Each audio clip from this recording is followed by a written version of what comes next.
Ladies and gentlemen, he needs no introduction, but we're going to do it anyway. Please welcome the one, the only, Nathan Hill.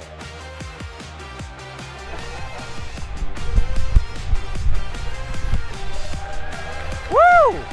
You feeling good? You feeling good? I know I am the last thing that stands between you and a glorious happy hour coming very soon, so I'm very aware of that. We'll try to keep things on time, and it sounds like maybe we'll even get out early. That sounds great.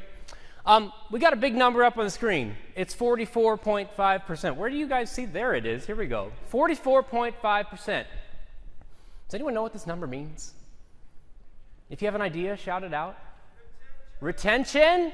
It is retention. That's what we're talking about today. This is possibly the most critical metric that we could be talking about today. Because if you can get even a little bit of a lift in your overall donor retention, it lifts your entire program. I don't need to tell you this. You know this stuff. 44.5% is the industry average donor retention rate going back for the past 7 to 8 years. When I've talked about retention in the past, I normally tend to think like we're kind of stuck in this 44 to 45% range. Retention never really seems to change no matter how many times speakers come on stages and share all sorts of new ideas and things that we can do to move the needle on retention. What's actually interesting is when you go see all the data plotted over the past 7 to 8 years. Bloomerang has a great blog post that breaks down some of this data. We're actually not stagnant. It's actually on a slide. It's a slow slide, but I'm sounding the alarm. If the alarm hasn't already been sounded, it's getting worse. It's not getting better. Somehow we are, year over year, there's some little fluctuations, okay, but year over year, we're getting worse at retention. Their data runs out in 2021. Maybe there'll be a new blog post after this with some new data. That'd be awesome. I found in 2022 some data from GiveSmart that puts retention at about the 44% range. That seemed right about in line. Again, there's ups and downs. What stumps me a little bit is 2023. As far and wide as I have searched to find a definitive metric to report on the industry retention rate for 2023, I've not found one yet. There's other sources like Fundraising Effectiveness Project. They report quarterly, but it doesn't give you a full, like, for the year retention number, at least not that I've seen. It just feels like we're all just bored. Are we just bored of this number because it's always stuck here to the point that we're just like, we know it's going to be 44% or 45%, so what's the point of even measuring it? There's nothing we can do. We're always just stuck here. That's the vibe that I'm getting. I don't know if you feel the same way. Does anyone else feel that way? Are we just tired of this number being stuck? That's how I feel. I heard a whoop. I don't know if that's good or bad. I think it's bad. This is my favorite way to build a presentation, is just go ask Google your questions and then go screenshot the answers and put it up here. There's a lot of great ideas that exist for how we can go improve retention. So this is the little Google AI summary. I'm not going to read everything to you because you can read, but we will call out a few things. How many people, right at the top of the list, how many people think that it's a good idea to go thank our donors? Show of hands. Anybody think that's a good? Oh yeah, all the whoops today. Here we go. Keep your hand up or put it back up if you think thanking our donors could actually meaningfully move the needle on retention. Would donors be more likely to give to you again next year if you just said thank you in a meaningful way? I think every hand should be up. I don't see every hand, so maybe we should chat afterwards, but every hand should be up for that. The second one, be personal. Who thinks, I see hands waving already, you know where I'm going. Put your hand up if you think that being personal with our donors, getting down on a human level to communicate with them, is that going to move the needle? Does that help someone trust us and want to give again next year? Okay, so we all agree. One more, be transparent. Who thinks that if we took the time to actually cultivate our donors in a meaningful way to the point that they understood where their gift was going, how it was being used, and actually built some trust that way, would that help people choose to give again next year? Probably. Head nods, hands up. Okay, these are all good things. Are we all trying to do these things? Yes, we are. At least we think. We're going to look at some data that might actually challenge that. We've been on this journey for the past year and a half or so, trying to understand what actually works to move the needle on this most critical metric. And we've done a lot of these different mystery donor research studies. That's what we like to call them. Tim this morning chatted about a few of them. This is our most recent research series. It's called, a very short, sweet title, easy to remember, The Comprehensive Online Donor Retention Benchmark Report, Part 1, 2, 3, and 4. There's 4 parts. You can pick up every single part of it at the NextAfter booth if you'd like to. Today we're going to zero in on this report that's all about new donor welcome series. What we did with this report that was a little bit different was we actually teamed up with our friends at Virtuous so we could see not just the donor experience when you go make a bunch of donations, but actually sync that up with the retention performance of those organizations. When you look at data in this way, you're mapping out the whole donation experience. What you can't do easily is say, okay, this organization does this thing and this thing, so, and they have really high performance and retention, so this must equal that. That's not how the data works. So what we have to do when we look at data in this way is look for patterns in the data. What are the trends? Because those are going to give us ideas of things that we can actually go put to the test. So that's been our goal with this series of research, is let's learn some of the things that have the best indicators that they might actually move the needle in a positive direction. Now, I've said from this stage before, sometimes when we start down this road of research, trying to find new innovative tactics and ideas, it can be a little depressing to see actually where the state of things is. So I don't have anything like brand new, radical, innovative for you at the moment, but here's what we found. More than 1 in 4 nonprofits, 27% of organizations, they did not send a receipt to a new donor who just gave online within 7 days. How many of you, when you go order something on Amazon or any other kind of online retailer, do you expect to get immediate confirmation that you just made your purchase? I just bought some stuff on Thursday because I needed to go print a bunch of note cards for our live stream. I did that Thursday evening. I expected that on the website, in the app, and in my email, I had immediate confirmations that I was going to get these little postcards in the mail by noon the next day. That is the world we live in, and that's the expectation. But 1 in 4 organizations doesn't even send a receipt within 7 days. The numbers aren't great when you go look at thank yous either. 51%, that's worse. That's more than 1 in 2 organizations do not send a thank you within the first 7 days of someone actually donating online. Online, people, where communication is expected to happen instantly. And a lot of these organizations are even in this room. Every single one of these organizations has the tech stack to be able to do this stuff in an instant. Yet we're not doing it. I'm not quite sure why. If we zoom out a little bit more, let's look at the first 90 days of communication. We would call this like the primary new donor onboarding window, that most critical time to set a good first impression for our new donors.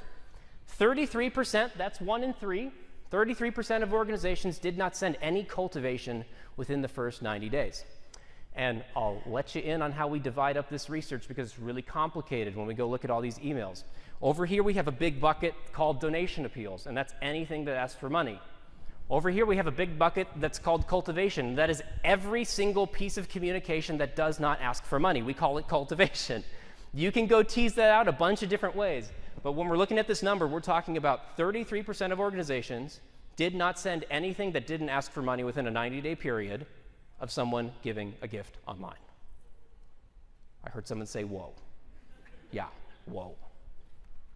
This number isn't great either. Back to 51%. Over half of organizations actually made no attempt within 90 days to lead someone to either upgrade to monthly or give any form of second gift. We all just raised our hands at all this essential stuff and said, this might move the needle on retention, and we think we're doing it, but the data says most of us aren't. Something's broken. Is it technology? Is it our tech stacks? Is it our people? Is it our systems? Is it our processes? I don't know. I don't have that answer. But something is getting prioritized over this essential, basic, foundational level stuff. And that's not good. And you may say, well, we have lots of problems to solve, and so does this really matter? Does this really move the needle in a significant way? And how much so? Maybe if I had the data, I could actually go prioritize it. So does this stuff really matter? I want to spend a few minutes looking at a lot of things that we have learned about the new Donor Welcome Series and what makes it impactful and effective. We just spent all day yesterday with a group of about 60 fundraisers going through a workshop where we unpacked new Donor Welcome Series. Who was in that workshop? Give me a whoop. We're whooping today. Oh yeah, whoop whoops. How about that? We had lots of people working through how to go either build a new Donor Welcome Series or actually go optimize their current one. Lots of different ideas. Here's a handful of them. What we found through A/B testing is that the most effective welcome series are sent from actual human beings. And you've probably seen some of these experiments before, but this requires an authentically human approach from top to bottom. Number one, we need to send communication from an actual person. Version A, the control on the screen, is sent from the brand name of the organization. Version B is sent from Audrey. And guess what? She's not marketing to you. She just has a quick question. Holistically across the whole email, she is communicating like an actual human being with warm, genuine, personal tone. The call to action is exactly the same. The value proposition at its core is exactly the same. It's just phrased in a little bit more authentic of a way. This led, even just looking at opens, led to a 330% increase in opens, let alone all the downstream impact of more engagement, more clicks, ultimately more conversions. We found when you send something like a newsletter, oftentimes, not every single time, but oftentimes we see the same approach lead to better engagement. Version A looks like a pretty standard newsletter. It's got all the sort of placeholders for putting in your images and your HTML call to action, big buttons. They stand out in this big purple color. You got descriptions of all the various resources. It looks like a pretty standard newsletter. Version B is a 2-sentence note from a human being. His name is Jacob, and then he adds 3 bullet points that are the resources he would like for you to go engage with. He thinks they might be helpful for you and valuable for you. You can click on those, and 77% more people actually did than for the more heavily designed marketing kind of best practice template. The more authentic approach led to better engagement. We see the same sort of thing when you go look at a donation appeal as well. Version A and version B are the exact same email. If we had time, I would let you come up here and go make sure every single word is the same. They are identical, except for version B looks a heck of a lot more like an email that you and I could send each other just out of Gmail. They get rid of all the different design pieces. There's still more they could probably do, but even this first few steps of removing the design, looking more like a human email, will lead to a 29% increase in donations. Some of you are nodding your heads along because you've seen this type of stuff. We know a lot of this stuff works. We've put it on the stage for 9 straight years. But oftentimes we're not putting these things into practice, and we're seeing poor performance as a result. We've found the most effective welcome series. They leverage content offers for cultivation. And I want to introduce you to a couple of terms, maybe they're new to you. When I think about cultivation, I like to divide that big cultivation bucket we talked about into 2 smaller ones. One is active cultivation, and one is passive cultivation. Most of us probably live in the passive cultivation camp most of the time. That's things like newsletters and organizational update emails, where we put a bunch of information in an email. There's not much you can do with it, but we think it might be helpful for donors to stay informed. We drop it in the email, we blast it out, done deal. It's pretty passive. That doesn't mean it's bad information. That doesn't mean it's not a thing we should have and send to our donors, but there's just not a lot to do with it, other than read it, absorb it, move on. Active cultivation is sending things like ebooks and downloadables and surveys and petitions and online courses and video series and all these different things that are providing value to the donor or the potential donor, where they actually have to take an action to engage with it, and then they draw lots of meaning and value from it. I call that active cultivation. In this experiment, this is actually an email welcome series, so these people have just signed up to stay connected with the organization. They haven't all donated yet. The control series looks like this, where they send a survey, and then they send an about email. That's that passive cultivation camp, just information about the organization. And then they send 3 different emails that share a story of impact. And they all have some sort of soft donation ask, maybe a PS. We really like to combine those cultivation and those appeals together. For some of us, it's hard to go send a cultivation without a little link that says, hey, if you're inspired by this, would you give? I'd encourage you to split those things out. More cultivation has never hurt anybody. It only leads to better results.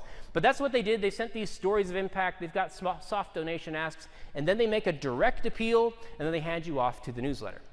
Pretty standard framework for an email welcome series. Not bad. But here's what they found running this test. They sent the first 2 emails are the same in the treatment, a survey and an about the organization email. And then they send a series of 6 emails that are all sharing an ebook. Something that is going to provide tremendous value to the donor or would-be donor. It's relevant to the cause. It helps them stay more informed about the cause that they are wanting to stay connected to. It's educational in nature. It provides value to them. They have to actually take an action to engage with it. And then at the end of the series, they do not make a direct appeal. They just hand you off to the newsletter. And would you believe me if I told you that this led to just a small little lift? I just saw somebody's jaw drop. Just a small little lift and 920% increase in donations. How is that even possible? Well, in short, it looks like this. You go send a cultivation email. It's talking about active cultivation offer, something that you can actually go engage with and draw meaning and value from. You send them to a landing page where they read more about it and they say, oh yeah, that's what I want. They fill out the form and they land on a confirmation page. But this confirmation page is not one of our crappy little confirmation pages that says, oh, thanks. Do you want to share this on Facebook or Twitter or Pinterest or choose your social media site of choice? It leads them down a pathway towards where they can actually choose to give. You've just been activated by this content. Now you have a chance to actually put an appeal in front of them and lead them towards choosing to give to you, either for the first time, second time, third time, etc. This is how you can turn cultivation into a pathway to lead towards donations. That's how they unlocked a 920% lift in donations without sending more appeals to the inbox. We found this, that the most effective welcome series, they ask people to just do one thing at a time. Here's a really simple test. Version A asks you to do 6 different things. They're trying to pack 6 different links and resources and stories into one email. Version B, the treatment, asks you to do one thing.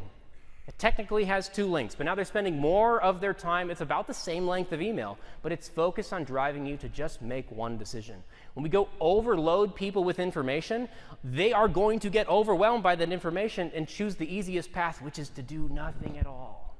But if we ask them just to do one thing, we've got a better shot at actually getting them to choose to take a step forward and engage with us. They saw a 96% increase in people actually clicking through and engaging with the content by asking people to do one thing at a time.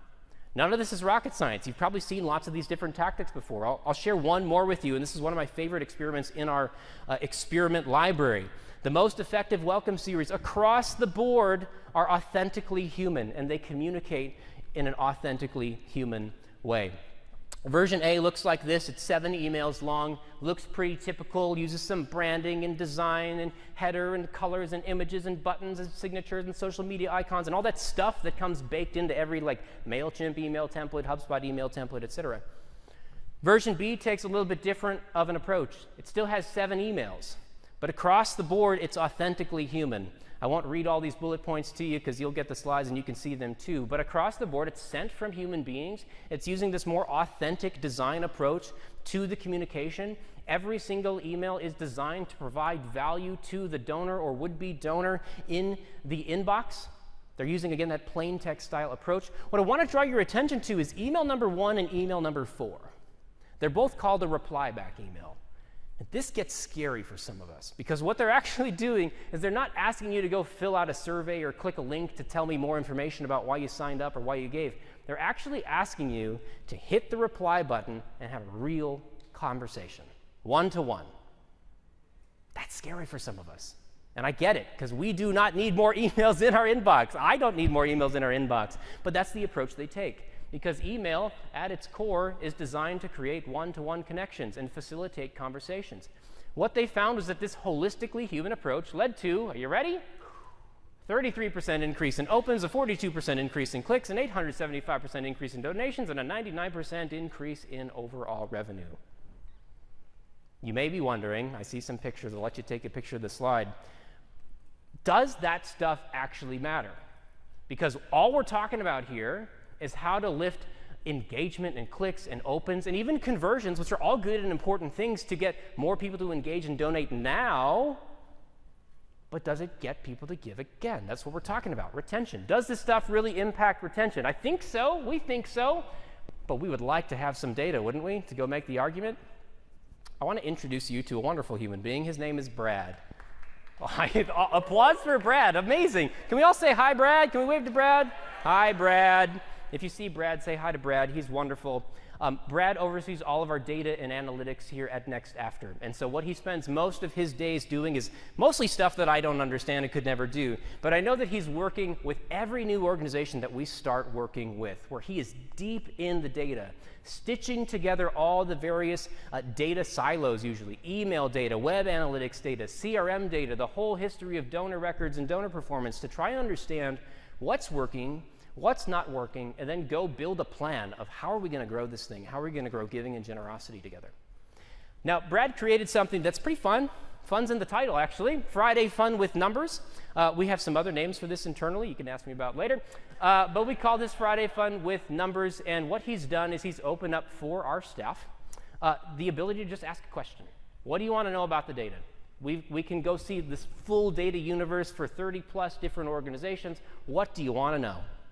And one of the questions was this: what's the biggest indicator that someone is about to churn, that they're going to churn in the next year? And by churn, I mean, what's the biggest indicator that someone is not going to give to you again?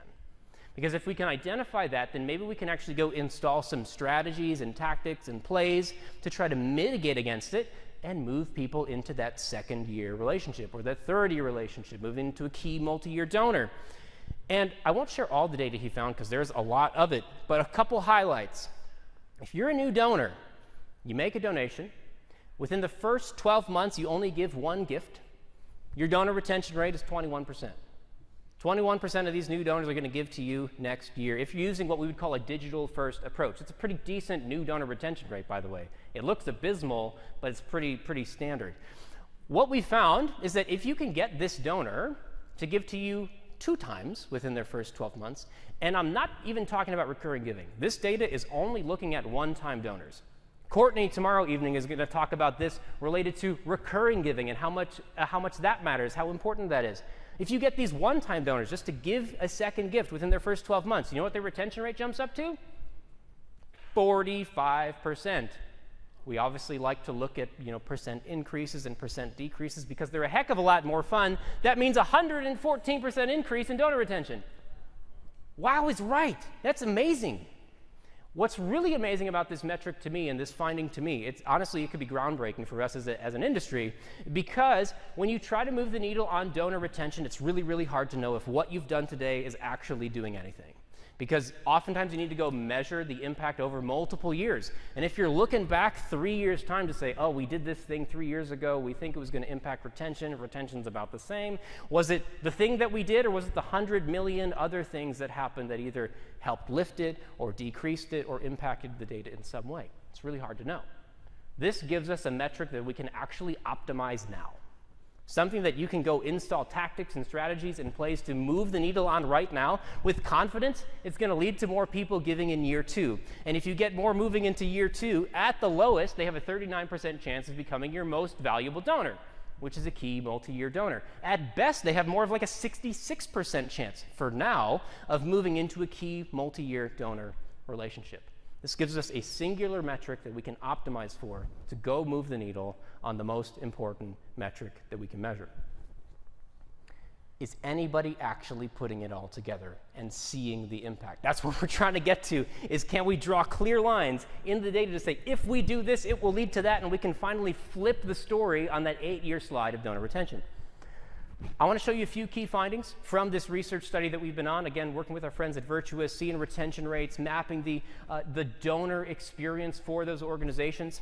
I told you that with this research, it's really hard to draw one-to-one connections to say, well, this organization, they have high performance and they do this thing, so you should do that too. It doesn't quite work that way. We have to look for patterns in the data to see if we can find correlations and trends and then go put them to the test. So I'm going to show you 4 key findings. And yes, the finding itself is important, but I want you to look for the pattern. Can you look for the pattern with me? Here's what we found. Key finding number 1, organizations that have high retention rates, guess what? They tend to send more emails from an actual human being.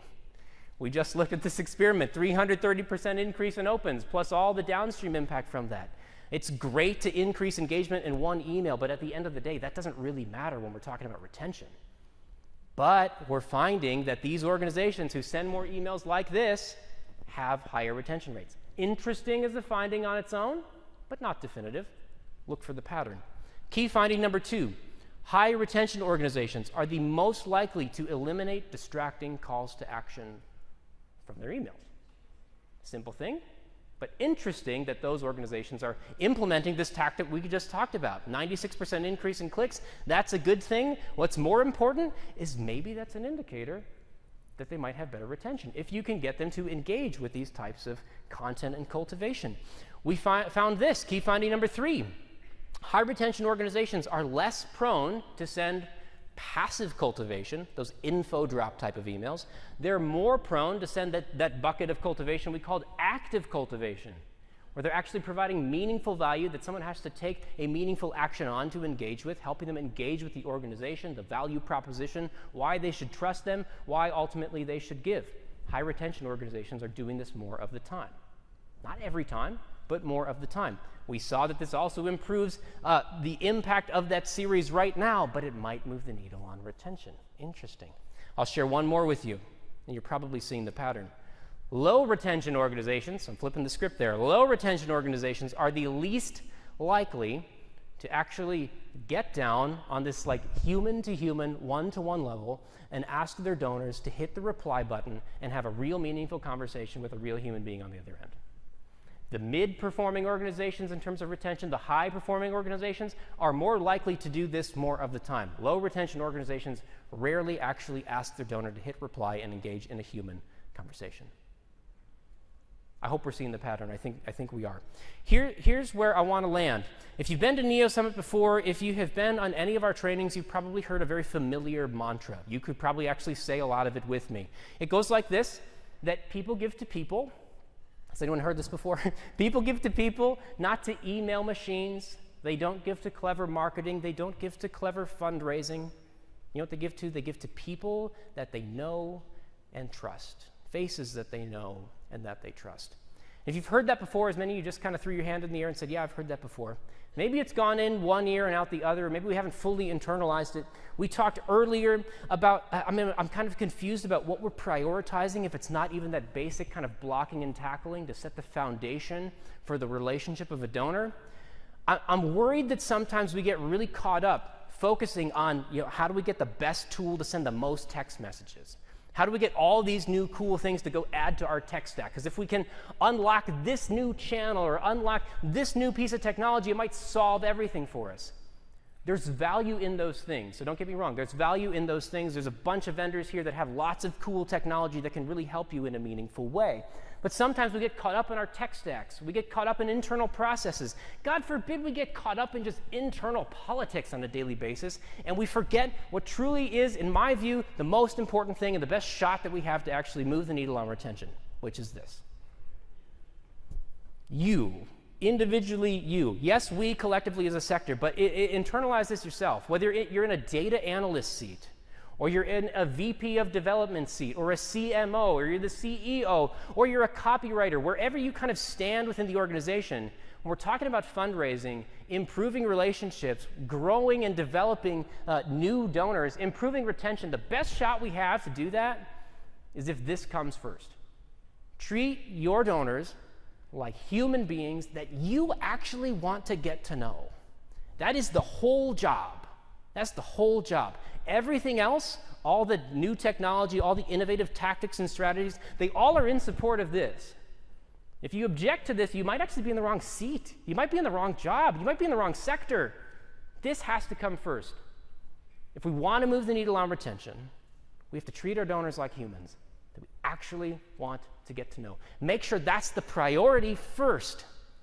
And if we can do that, then maybe everything else will start to fall into place. Thank you so much.